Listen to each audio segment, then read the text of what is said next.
Okay, let's analyze Cherokee in light of what we'd really need to think about if we're playing this thing, pretty high speed with a band here. Okay, it's key of B flat major. That's kind of obvious. First thing to note here is it starts at B flat major, then it goes, there's a 2-5-7 in the key of E flat right here. I'm going to be analyzing this thing primarily in terms of what key are you in, when, what kind of 2-5-7s have we got, that kind of stuff. It's going to be useful for you to know that stuff to create a shorthand version of the chord progressions. So start in B flat, go to E flat for 3 bars, actually 4 bars. Then you've got an A flat 7. So you've really, if you kind of think about the structure of the blues, you've kind of got that thing established right here. You go back to B flat for a bar. Halfway through the next bar, you're going to start cadencing you're really going to 2-5-7. You're not 2-5-7ing.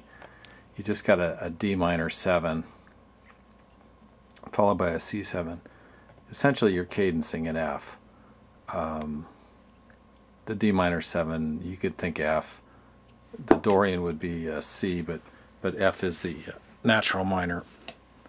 So what I would do right here is think F. But pretty soon after that, you're going to briefly you're going to go C minor 7, you're going to go to the B flat again, F and B flat. You're going to go to C, and then you're going to go back to B flat again. So that may be a little confusing towards the end of the first section of this thing coming around, but it becomes a lot clearer when you come back around the last time.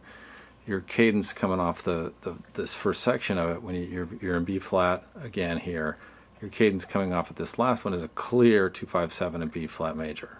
Okay, and it's the same way at the end. So remember that most of this is going to be cadencing in either E flat major or B flat major, with a few minor exceptions. Now we get to the middle section, really obvious change of sound.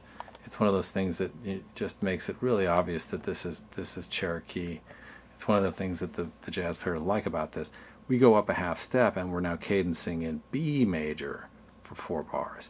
In fact, the entire structure of this thing is at first you cadence in B major, then you cadence in A major, okay, then you cadence in G major, okay.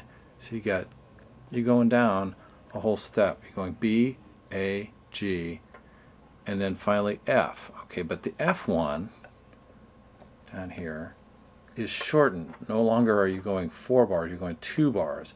So you got an F cadence at 2-5-7, and then you got a B flat cadence, 2-5-7 with a raised, with an augmented. So now we're back to home base here in the last 2 bars. We're going to cadence back to B flat. So that's the structure of Cherokee. It'd be good to keep that kind of stuff in mind as you memorize it, and as you run through the same kind of things that Charlie Parker did when he was learning about bebop.